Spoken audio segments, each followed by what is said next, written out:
വടക്കുംകൊല്ലം എന്ന ദേശം. അവിടെ മനയകത്ത് മാരായർക്കും ഭാര്യയായ മാരുതിക്കും കാലങ്ങളേറെയായിട്ടും കുട്ടികളുണ്ടായിരുന്നില്ല. എന്നും ഈ ദുഃഖം അവരെ അലട്ടിയിരുന്നു. അങ്ങനെ ഇതിൻ്റെ കാരണമറിയാനായി പ്രശ്നം വയ്ക്കുവാൻ തീരുമാനിച്ചു. മാരായർ തൻ്റെ ദൂതനെ വിട്ട് ദേശവൻ എന്ന ചെറു കണിയാരെ വിളിപ്പിച്ചു. അദ്ദേഹം വടക്കുംകൊല്ലത്തെത്തി മാരായരെ കൈതൊഴുത് ഗണപതിപ്പെടുക്കുകയും കളവും വരച്ച് പ്രശ്നം വയ്പ്പിനൊരുങ്ങി. രാശിപൂജ കഴിഞ്ഞതിനു ശേഷം ദൂതനെ വിളിച്ച് തനിക്ക് ബോധിച്ച രാശിയിൽ ഫലം വയ്ക്കുവാൻ പറഞ്ഞു. അതുപോലെ ദൂതൻ ചെയ്തു. കുറച്ചു നേരം കണിയാൻ ഒന്ന് ഗണിച്ചു. ഫലം നല്ലതല്ല, പുത്രഭാഗ്യമില്ല, വഴിയൂട്ടും കാവൂട്ടും മുടങ്ങി, വഴിക്കിണർ നികന്നു, വഴിയമ്പലം തകർന്നു. ഇതിൻ്റെ എല്ലാം ശാപദോഷങ്ങളാണ് ഈ കാണുന്നത്. ഇനി ആകെ ഒരു വഴിയേ ഉള്ളൂ. 7 നോയമ്പ് നോറ്റ് കൈലാസത്തിൽ പോയി മഹാദേവന് മുൻപിൽ ഒരു പാൽക്കുടം സമർപ്പിച്ച് മനസ്സ് നിറഞ്ഞ് പ്രാർത്ഥിക്കുക. ഇതെല്ലാം കേട്ടുകൊണ്ട് കൈതൊഴുത് കണിയാർക്ക് ദക്ഷിണയും കൊടുത്ത് മാരായർ യാത്രയാക്കി. മാരായർ നാടകശാലയിലെ വിരിപ്പിടത്തിൽ വന്നിരുന്ന് ദൂതനെ വിട്ട് ചോഴകം പാണ്ടിയിലെ തട്ടാരെ വിളിപ്പിച്ചു. വിളിപ്പിച്ച കാര്യമെല്ലാം ബോധിപ്പിച്ചതിനു ശേഷം ഒരു പാൽക്കുടം കാഴ്ചവെക്കാനായി പണിയണമെന്ന് പറഞ്ഞു. മാരായരിൽ നിന്ന് ആവശ്യത്തിന് പൊന്നു വാങ്ങിച്ച് തട്ടാര് പണി തുടങ്ങി. പലതരം കൊത്തുപണികളും ചിത്രങ്ങളും കൊണ്ട് അലങ്കരിച്ച ഒരു പാൽക്കുടം വാഴയിലയിൽ തട്ടാർ മാരായർക്ക് കൊടുത്തു. പാരിതോഷികമായി നല്ലൊരു ദക്ഷിണയും വാങ്ങിച്ച് തട്ടാരും യാത്രയായി. അങ്ങനെ 7 നോയമ്പ് നോറ്റ് മാരുതിയോട് യാത്രയും പറഞ്ഞ് കയ്യിൽ പെരുന്തക്കോലും തുണികളും കാഴ്ചവെക്കുവാനുള്ള പാൽക്കുടവും എടുത്തുകൊണ്ട് സമുദ്രകോടി വാഴുന്ന മാരായർ കൈലാസത്തിലേക്ക് യാത്രയായി. കൈലാസപുരത്തെത്തിയിട്ടും വഴിയറിയാതെ മാരായർ അവിടെയൊക്കെ ചുറ്റി നടന്നു. ഇത് കണ്ട് മഹാദേവൻ വിഷ്ണുമായയെ വിളിപ്പിച്ചു. സഹായിക്കാനായി പോയി വരുവാൻ പറഞ്ഞു വിട്ടു. വിഷ്ണുമായ ഭണ്ഡാരക്കോലവും കെട്ടി മണിപ്പുരമ്പും കയ്യിൽ പിടിച്ചുകൊണ്ട് നരകക്കുളത്തിൻ്റെ പാഴ്ക്കരയിൽ ചെന്നു നിന്നു. മാരായർ വഴിയറിയാതെ നരകപ്പാലത്തിലേക്ക് കയറിയ ഉടനെ വിഷ്ണുമായ പാലമൊന്ന് ചെറുതായി തട്ടി. മാരായർ പാലത്തിൽ നിന്നും നരകക്കുളത്തിലേക്ക് വീണു. 7 ദിവസക്കാലം മാരായർ അവിടെ തന്നെ കിടന്നു. അങ്ങനെ മാരായരുടെ ദുഷ്കർമ്മങ്ങളെല്ലാം ഒടുങ്ങിയെന്ന് മനസ്സിലായ വിഷ്ണുമായ തൻ്റെ മണിപ്പുരമ്പൊന്ന് നീട്ടി മാരായരെ കരയിലേക്ക് എത്തിച്ചു.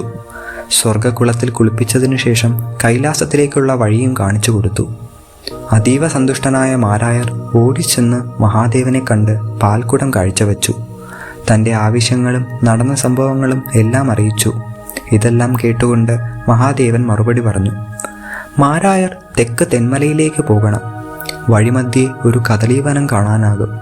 അവിടെ തള്ളവാഴ നിൽക്കുമ്പോൾ പിള്ളവാഴ കുലച്ചതും മുകൾ പടല പഴുക്കാത്തതും അടിപ്പടല പഴുത്തതുമായ ഒരു കുലയിൽ നിന്നും 3 കനിപ്പഴം ഇറുത്തു കൊണ്ടുവന്നാൽ ഇതിന് വഴിയുണ്ടാക്കാം. കേട്ടയുടനെ മാരായർ തെന്മലയിലേക്ക് പുറപ്പെട്ടു.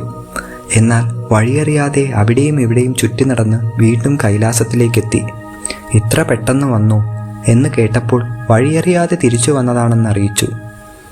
തന്നെ മാത്രം നനച്ചുകൊണ്ട് പോയി വരാൻ മഹാദേവൻ ആശ്വസിപ്പിച്ചു. വിഷ്ണുമായയോട് വഴിയറിയാതെ സങ്കടപ്പെടുകയാണെങ്കിൽ സഹായിക്കാനും പറഞ്ഞു വിട്ടു.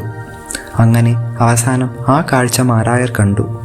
ഒരു ഇലയിൽ 3 കനിപ്പഴം പൊതിഞ്ഞെടുത്ത് മഹാദേവന് മുൻപിൽ മാരായർ സമർപ്പിച്ചു. വിഷ്ണുമായ അതെടുത്ത് ശിവന്റെ കയ്യിൽ കൊടുത്തു. മഹാദേവൻ വിധി എഴുത്തു തുടങ്ങി. 7 നോയമ്പ് നോറ്റ് ഇതിലെ 2 കനിപ്പഴം മാരായരും ഭാര്യയായ മാരുതിയും കഴിക്കണം. എന്നാൽ നിങ്ങൾക്ക് 2 പേർക്കും പ്രായം കുറവായതുപോലെ തോന്നും.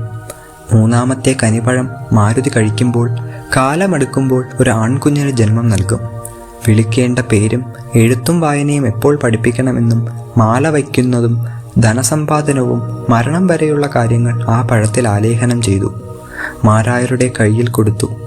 സന്തോഷം കൊണ്ട് കണ്ണു നിറഞ്ഞ മാരായർ കൈകൂപ്പി തൊഴുതുകൊണ്ട് തിരിച്ച് വടക്കുംകൊല്ലത്തേക്ക് യാത്രയായി.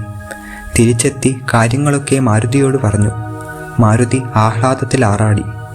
3 കനിപ്പഴങ്ങൾ മാരായർ ഭണ്ഡാരപ്പള്ളിയിൽ സൂക്ഷിച്ചു കൊണ്ടുവച്ചതിനു ശേഷം നാടകശാലയിൽ വന്നിരുന്നു. ക്ഷീണിച്ചു വന്ന മാരായർക്ക് മോരും നീരും കൊടുത്ത് മാരുതി അദ്ദേഹത്തിൻ്റെ അടുത്തിരുന്നു. അങ്ങനെ ഇരുവരും 7 നോയമ്പ് നോറ്റു. കുളത്തിൽ പോയി കുളിച്ചു വന്ന് നിലത്ത് ചാണകം മെഴുകി പടുക്കയും നിലവിളക്കും ഒരുക്കി. മാരായർ കനിപ്പഴം കൊണ്ടുവന്നു. മഹാദേവനെ മനസ്സിൽ വിചാരിച്ച് ഇരുവരും മന്ത്രങ്ങൾ ജപിച്ച് കനിപ്പഴം കഴിച്ചു.